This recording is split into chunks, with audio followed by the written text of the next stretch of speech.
Directed by Raj Mehta, who had last made Good News in 2019, once again brings on screen a bunch of Punjabi people, but this time they're all from Patiala. Hello viewers, I'm Samaksh Malhotra and welcome to In My Opinion. After 1.5 months of break that I took from YouTubing and watching and reviewing content, but this time we're here to discuss the most awaited film of this year, which is Jug Jug Jio, which has been promoted so rigorously in these last days that on Instagram, YouTube, everywhere, all we saw was the songs and the promotional events of this movie. Talking about the plot, this film starts with a childhood love story in school between Kukku Saini, who's played by Varun Dhawan, and Naina Sharma, played by Kiara Advani, with Naina's brother Gurpreet, who's Manish Paul. Unknowingly, he's playing the wingman in the story. Cut to 5 years later, we are told that Kukku and Naina, who now live in Toronto, Canada, have fallen out of love and they now want to divorce. The entire scale is grey, black and white, but one last time they have agreed to pretend that they are a happily married couple for the sake of Ginny's wedding back home in Patiala. While the two are contemplating separation, they are in for a bigger shock as senior members of the family are wanting to get out of their bad marriage as well. It sounds like a simple plot, right? But wait till the director Raj Mehta and his writers rapidly throw one relationship issue after the other right at your face. The makers take every stereotypical Indian problem and give it a comical twist. The movie throws light on several issues softly and always with a sense of humor. Raj Mehta's flawed and real characters and their problems are very much relatable.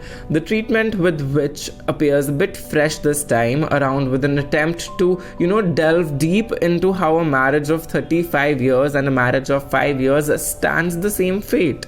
The entire narrative is a roller coaster ride of relationship issues that aren't easy to be resolved, but handled with enough tact to never make this film a tedious watch. And here I am, Samaksh Malhotra, discussing the positive and the negative aspects of this movie and its story, so that you can eventually decide if you guys want to watch this film in the theaters this weekend or not. Starting with the positives, the first one being the casting and the acting. Anil Kapoor, as we all know, is the absolute life of the party in this movie. The actor is in top form as a loud and colourful family patriarch Bheem. The role is tailor-made for specifically Anil Kapoor, as he makes you root for him despite all the eccentricities and flaws that his character holds. Varun Dhawan exercises commendable restraint in all-out family drama that use his comic respite to come out of every difficult situation.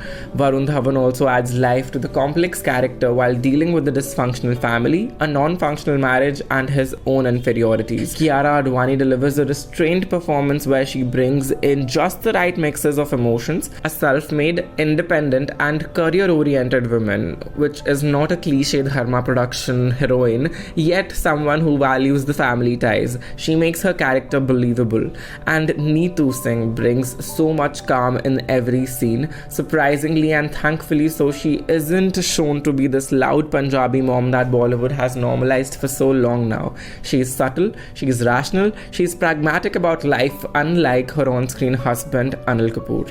Manish Paul as Naina's brother displays solid comic timings in places, and the writers do well with the portrayal of supportiveness between Naina, Geeta, and Kukku's sister, who's Prajakta Koli Ginny, defying the Saas Bahu ke stereotypes. The second positive aspect being the background score and the songs. Most of the tracks in the movie looks well choreographed, and some sequences are scored so well that they reveal the tensions between the characters and the conflict within their own mind convincingly.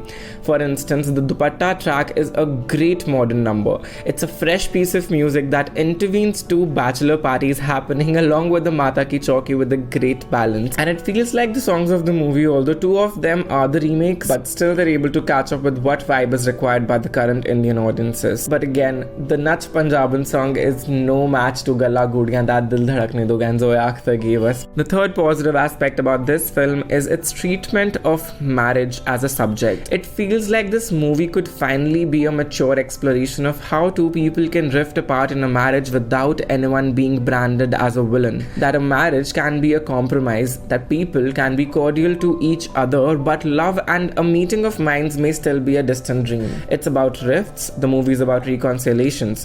What flows is dealt with equal doses of levity and love. Sometimes an honest look at the wear and tear that relationships inevitably go through, and then the formulaic exaggeration and throbs of melodrama follows in the movie. Another good thing that I found about this film was the non-stereotypicality of the relationships.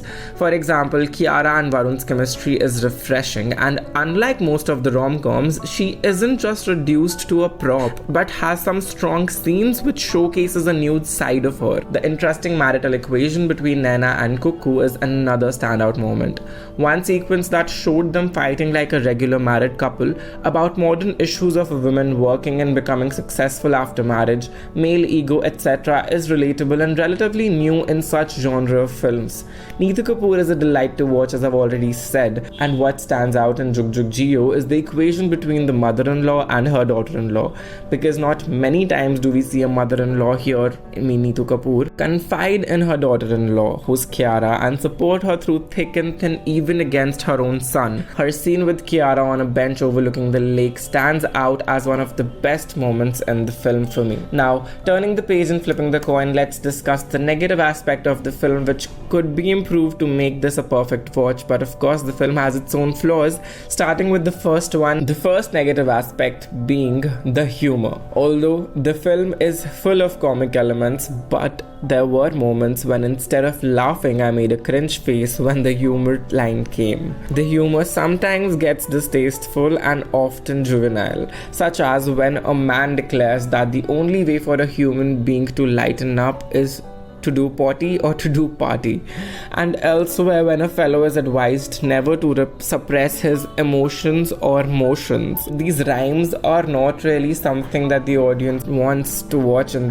these kind of films which they're watching with family. I think the level of humor just went really down with these kinds of rhymes. The reductive depiction of Punjabis in Jug Jug Jio, again as a hearty, voluble creatures who, for the nth time, it's exhausting. The climax soaks in all the melodrama, bringing out the real essence of the story, but I sincerely missed the mad crazy laughs that I had while watching Good News. The second underwhelming aspect that I thought the movie had was its loudness, because that was the only constant in the movie. The two qualities that also weighted down the interesting messaging in this director's earlier film Good News was, number one, the loudness, and number two, the cliche representation of Bollywood Punjabis as noisy, boisterous community. And the soundtrack in this film, like the previous one, is also deafening, and the background score is overbearing. And also, because we have previous films like Dil Dhadakne Do, Kapoor and Sons, and also like Badriya and Humpty Sharma Ki Dulhania, they've already set emotions on how these things would be used while talking about a dysfunctional families, but Jug Jug Jio does it with certain restrictions.